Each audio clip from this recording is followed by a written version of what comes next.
high return of investment? Who's the judge of it? What a high return?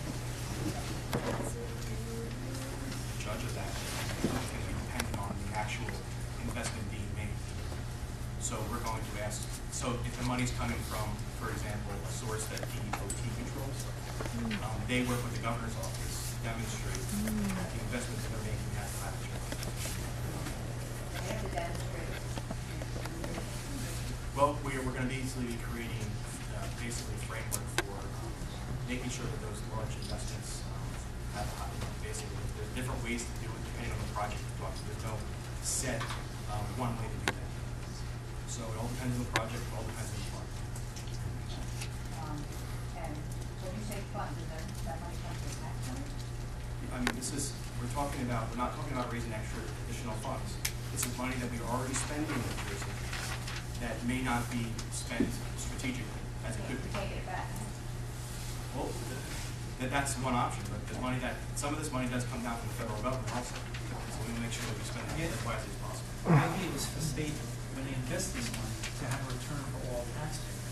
We're trying to generate economic development. We're trying to do a lot more with that money, make sure it's strategically spent and not just spent on the first project that comes in. That's what we mean by return, is it going to be a return from taxpayers?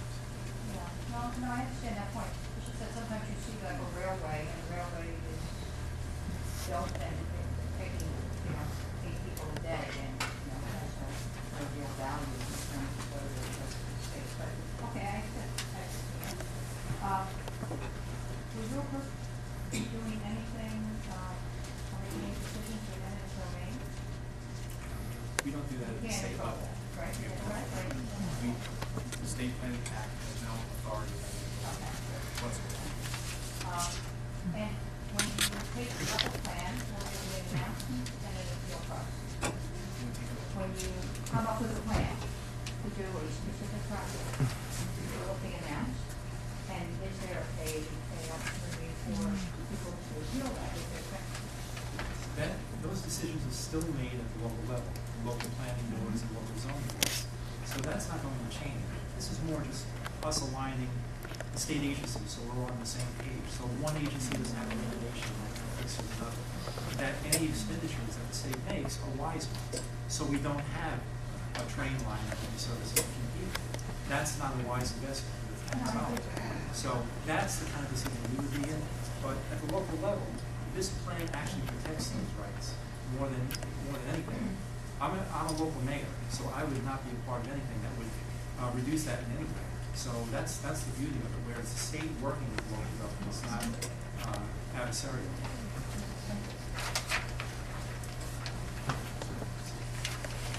Yeah, my name is George Hathaway, and I'll have some comment session as well. But I want to dovetail what this young lady was saying. You must have in mind some number as to what constitutes a good return on investment. 5%, 15%, and how do you calculate that? I mean, you say you want to have good return on investment, but what do you have in mind? You don't have it in the plan. And if that's a question, I don't have an answer for you tonight. And if that's a comment, we should make sure that's logged, so we can consider having that identified clearly in the plan. Okay, So yeah, I something think you can approve. I think that's critical, because I mean, how can we judge whether or not the plan is viable if there are no numbers in it at all? And I didn't see when I read through this, I really didn't see an awful lot of numbers here. And I certainly didn't see any cost benefit analysis, and I didn't see anything about ROI. I know sometimes looking 10 years in advance, sometimes this stuff is fuzzy, hard to calculate, but you got to have something. Otherwise, you're just going to you go anywhere. So I mean that was my comment. Her comment. One of the things that the plan seems to emphasize is the environmental stuff, particularly the impact of carbon footprint on land use within the state. And what I'd like to know is what relevance does carbon footprint have to economic development? I guess I'm not, the premise of the question, I guess I have to disagree with. Okay. Because Well, there's a big emphasis on the use of renewable energy and building infrastructure for renewable energy, and as well as focusing and incentivizing green industries. That all gets down to basically carbon footprint issues. Yeah, we've identified the renewable energy industry as one that we think is an industry in the state that could be a good thing for the state. So that's a policy decision that was made in this plan. I guess if you don't agree with it, I don't have an answer. I'm not going to hide from the fact that we have identified renewable energy as a potential growth industry. I mean, I saw what in the paper a couple of days ago about the commission that said that the offshore windmills are really big investment. I think you're talking about two different things. Carbon footprint, as far as economic development, is one thing. All right. The industries that we're talking about are industries in and of themselves. So just the fact that they may be renewable energy industries, that's, I think, what you're alluding to. Is that Well, correct? you're really both. I mean, if the issue of the size of one carbon footprint, that is renewability, is becoming less and less of an issue as we start to see the cylinders come down and inefficient windmills and solar panels, which cost 4 times the cost of energy production, say, as natural gas. I'm not sure that measuring or focusing on industries that are dependent upon that concept is the right concept to do. Yeah, I think maybe if you want to make comments. All right, Sorry. yeah, and my apologies, that I did have that for the comment section. Thank you. You could still, But the issue was the relevance of the carbon. did you understand your issue? Just a couple, and I've read the plan, and just handed out today, and there's some. But there are a couple things. One, when I do hear about green energy, sustainability, economic, social, that kind of stuff, I tend to go up a little bit, because I get a little concerned about social engineering, and how we will be protected from this plan.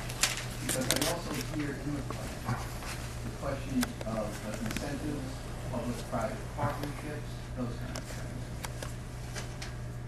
When you say, we're not going to tell this county or this municipality what to do or how they can handle things, you don't have to tell them directly. All you have to do is not incentivize them from going along with the plan. Right? And in here you talk about that, about incentivizing those people who are going to go along with what's happening. Since the money is, is limited, then it has to come from someplace to support those areas that you face, high targeted growth areas, let's say. And frankly, a lot of that seems to be gearing itself for the urban community. Do you have a question? Yeah, so the end of this is going to be, can you explain a little bit how we get protected from that? Number one, from the cylinders. Number two, from having suburbs and rural counties starve because the money is then going toward urban communities, which are considered in this plan, at least that I read, as the better growth areas because they're efficient, you have walkable communities, et cetera. Let me just point something out. This plan is completely voluntary. It's not coercive. This participation in anything that this plan proposes is voluntary. That's first. Second, the investment is not limited just to the urban areas because there are plenty of priority growth areas that would be considered suburban. Certainly farmland is a growth area that we would consider. They're rural areas. So each particular area, and New Jersey is as diverse as it comes. You have urban areas like we're in now, and rural areas like we were in last week. And we want to try and be as equitable to all of those regions as possible. And each one, we've met with the Farmers Bureau, we've met with folks in rural areas, we've met with suburban mayors, we've met with urban folks. So we got a good sense of what they want to see. They ultimately want to have the decision on how they develop. There are some towns that don't want to develop at all. We heard from one mayor who's mayor of a horse farming community. They want to be left alone. They don't want any development. So we would try and incentivize them to building or growing their horse industry. 2 towns over, there's another town that wants all of the development. So that town would want to develop and grow and build to suit their needs. That's the kind of projects that we would incentivize. So when you say it's weighted towards the urban area, that's not really true. Okay, just from reading it, that's what I see a lot. I know, you know, it's easy to misinterpret some of these things because it is very, it's It's broad. not easy to interpret for a citizen for now. Yeah, and that's why this meeting's so valuable, and that's why we hope, you know, we have a lot of these questions.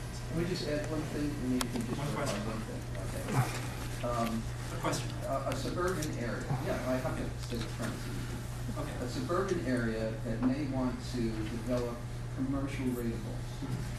Is that an area, is that something that would be considered a priority growth area?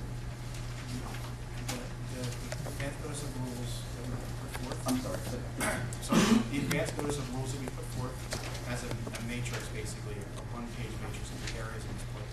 did you see that? So- It's unclear how you interpret that stuff. So there are definitely suburban areas that, if they want to go from residential to commercial, we wouldn't be, if they have the infrastructure in place or planned, and they have the capacity and desire to grow, we wouldn't be able to tell them, no, you can't. We don't want to, we don't have the ability. No, they might not get incentives for that, right? Yeah, we might not incentivize that. Well, that's But, what- so there's rural area, rural nodes, there's rural centers, there's suburbs, there are cities, urban centers that do qualify along the range as like, for a Okay, place. thank where you. we're- It's hard, that grid that you have, it's just hard to know what all that is. Understood. Unless you're a planner or a developer. If you have further questions, we'd be happy to chat. Fine. I'm sorry, George, I said you would be next. You have a question? Right. Okay. One question. How does the plan, statewide plan, integrate the Port Inland Distribution Network plan that was done by the office, first by the Department of Commerce and then by the Office of Maritime Resources within NJDEP? I didn't see anywhere in the plan for the most efficient means of moving goods out of our superport, Port Newark, down to anywhere along the shore or up the Gulf. That's the question. We would assume that that level of detail, that niche functional element would be identified under the agency strategic plans in DOT or DEP. You say DEP or you say DOT? Well, it was in both. First it was in the Department of Commerce, then it went over to the Office of Maritime Resources, I believe is in NJDOT. The question is, since 80% of we have ports all over the place. Yeah. The port areas are certainly a core concern. But how is it addressed? How is it coordinated? That's the same question. I think it would be coordinated mostly as a crime issue that our department would have to resolve. So we have to identify, we work with the port industries, the transportation and distribution, which are identified as a key industry moving of the state. We would work with them to identify, in general, where are the places you get snags, working with state agencies, whether snags with one agency or snags with two or three agencies, giving you different answers. And then we then translate that into action steps within those programs and get down to the base of the problem. Not from a conceptual standpoint that we want to support our ports, but right down to the actual program, to the line of regulation. And we talked about institutionalizing change. We want to make that change. That's how we see that. Yeah, thank you. My name is Sal DiPiazza. Reading through some of the passages in the plan, I'm really concerned, like this gentleman was in the front, about terms such as smart growth, transit hubs, walkable communities. I mean, these are all key words to us, and we're very aware what they could mean. For example, could you explain to me what a transit hub in your mind would be? Because you're very much in favor of that and pushing that as far as one of your objectives. That's a keyword also for the economic development, the builders, and environmentalists in the state. So it's a keyword that means something because what we heard from the communities that are pushing back, that are looking to build in the state, that are looking to live in the state, the industries that are looking to attract the next generation of workers. These are the kind of places that they're reporting to their employers, potential employers, the places that they want to be. So it's a keyword for businesses too. So what does it mean? So the transit hub is basically an area where we have fixed transit, whether that's passenger or whether that's bus or a fixed station. And the term transit hub to many people means a sustainable community around that hub. And I think that's part of your suggestions in your plan. Let me just read, and then I can the desirability of transit hubs, which is part of your, I'm quoting you, right? A higher concentration of jobs, housing, retail institutions, and public open spaces could be present at each transit hub. So you're not just talking about a transit hub, you're talking about a whole community. Yeah, if a community wants to design and zone and plan to accommodate that kind of future development opportunity, which the market seems to be asking for, then the state could play a role in working with its regulations and investment strategies to ensure that future outcome that's desired by the local government is put forward. Okay, but you also want to say, if zoning, investment strategies, and market support were in place. Yes, Now, what do you mean by zoning? local zoning. So that's it. Local zoning, or do you have some influence on the zoning? Absolutely. I know you said you didn't at the beginning. And if anybody wants to dispute that, like we wanted to talk, but the State Planning Act does not give any zoning authority to the State Planning Commission. So that's, we wrote that specifically in the plan to say if the local zoning's in place, if the market's in place, if the desire's in place, that's where those are the places where we're going to invest. Okay, so you, But what's the point? One at a time, please. yeah, so then you have no control over that. Is what you're saying. So we're willing to work with local government that is willing to. So you're gonna try and influence local government to change their zoning? No, not try and influence them. You know what happens? We have 566 municipalities. Yeah. And a great example is the Morris Canal. They're trying to create sort of like a historic linear district and bring that back. Yeah. They use an example where if a town doesn't want to build, say, a bed and breakfast, but the next town does, that's fine. You don't force one town to do something that they don't want. But when citizens see the benefits of what that one town is getting, then maybe they would want that. It's all up to the locals. The local planning board and local zoning board retain final say over all of this. And that's what you want. That's the citizen soldiers who are there, the local guy who is appointed to his local zoning board, planning board, making those decisions. And that's what this plan preserves. A One of the things about the word development- sustainable, I just want to explain that, because this has been sort of a loaded word for God knows what reason. But sustainable, in my For eyes, good reason. there's a lot of bad land use decisions that have been made over the years by the chase for rate-ups. For instance, you bring in a Home Depot to get a quick money infusion. All of a sudden, all the problems that come along with that Home Depot, the traffic, the maintenance on the roads, all of the extra services that it demands, is going to cost down the road. And all of a sudden, that rate becomes a losing proposition. That's not sustainable. In our world, that's what we're trying to avoid. We're trying to make this sort of encourage this sort of development and fund development that makes sense, that is sustainable to the taxpayers. Sorry. Is that clear to that? Yes, but I may not agree with you. Okay. Yes, ma'am. You talked about institutionalizing the plan, Right. and also shortly after that, you mentioned executive order.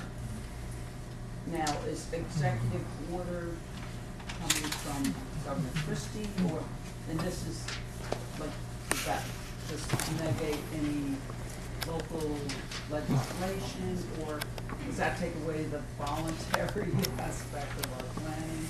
Institutionalizing this change simply means that this is a sort of plan that can transcend administrations. So if the administration changes, they don't have to start from square one with a new one, but this is something that everybody can get their arms around and really, use for their own purposes and adjust within it. So institutionalizing that change simply means not to reinvent the wheel every few years as administrations change or personnel come and go. So that's simply what we mean by that. We can give you a copy of the executive order to read for yourself.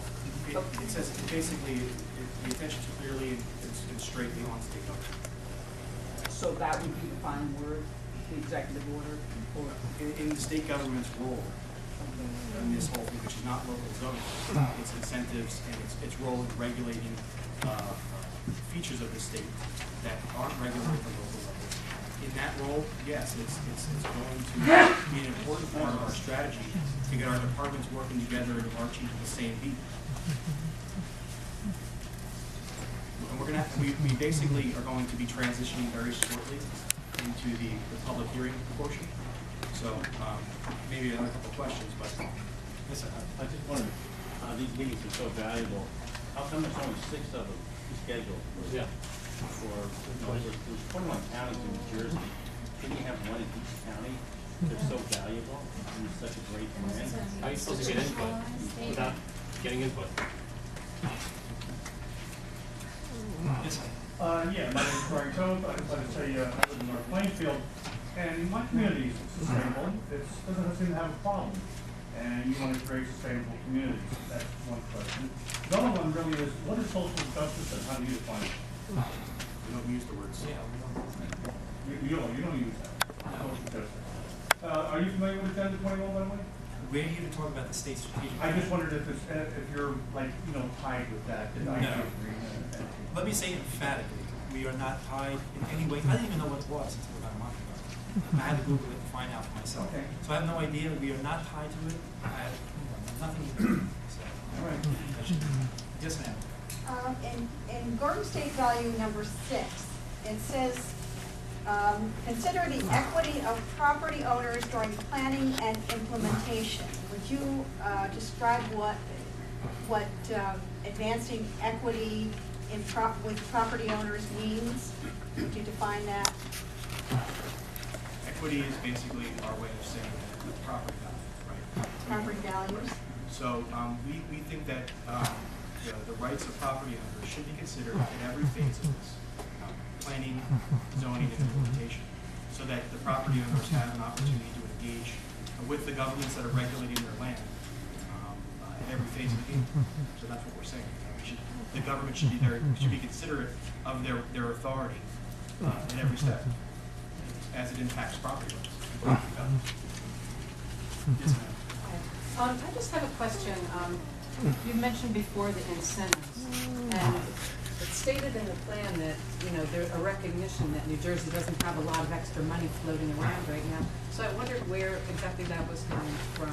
From existing funds, we're just going to make sure that those funds are spent wisely and with the most return to the taxpayer. That's the difference about. Yes, sir. Jerry, very briefly, because the word equity has at least two fundamentally different meanings, one of them being fairness and the other being the economic value of a thing, Right. is there, The definition that we are. yes, are you going to do something in the document to make clear which you are speaking of at any given point? Yes, we can.